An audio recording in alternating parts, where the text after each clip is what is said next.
Health concerns related to e-cigarettes and vaping have retailers wanting to clear the air. The CDC has reported at least 4 deaths potentially connected to vaping and around 450 cases nationwide.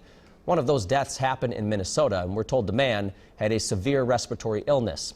I talked with a retailer who feels education is the first step in making a healthy decision. Vaping Studio in Hopkins has been in business for 6 years, but it's only been in the past few weeks. The liquid that I'm vaping right now is banana pear. That general manager Josh Hassing has fielded a certain set of questions. Probably every other customer we've seen in here since this whole thing started has been asking about the hospitalizations, the illnesses, what we think is causing it, and that's what led us to do all this research and kind of figure out what we think is at the bottom line of it. He feels part of what's to blame for the recent spike in hospitalizations is not from the products sold legally on his shelves. It's not a nicotine-based vape that's really causing a lot of these issues. I'm not saying it's not causing any, but a lot of it is these THC-filled cartridges that are being picked up on the black market. The exact cause of the vaping health scare is unknown, but a Wisconsin state investigation found among all ages of those with lung disorders who reported vaping, 89% said they inhaled THC products, the active ingredient in marijuana. In Minnesota, 11 of the 15 cases linked to vaping also reported using illegal THC, including one person who died. That patient had a history of lung disease. But regardless if it's THC or nicotine, doctors feel vaping, especially among teens, is an epidemic.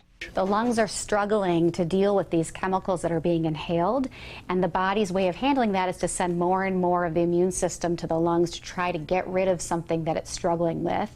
Minnesota Adult and Teen Challenge used the state fair as an opportunity to educate families on vaping, such as how it's consumed and how strong e-cigarettes can be. Adolescents are the guinea pig generation. Like, we don't quite know yet what exactly the outcome is going to be and what the harmful effects are going to be. Hassing still feels vaping is a safer alternative to smoking and says transparency with customers is key. They mix their e-liquids right behind the counter in plain sight. Their CBD products are tested for pesticides and metals with paperwork to prove it. We will not do business with a company that doesn't have a certificate of analysis. But he advises anyone looking to vape to do research on what they're ingesting. Whether they come in here and start asking a million questions and I don't get home till 8 o'clock at night, or if they just, look for unbiased sources online to really figure out what's really going on instead of just jump into conclusions. The CDC says it's helping states investigate whether the lung illnesses are linked to specific devices, ingredients, or substances associated with vaping. Minnesota is collecting and sending illegal THC vape products in for testing.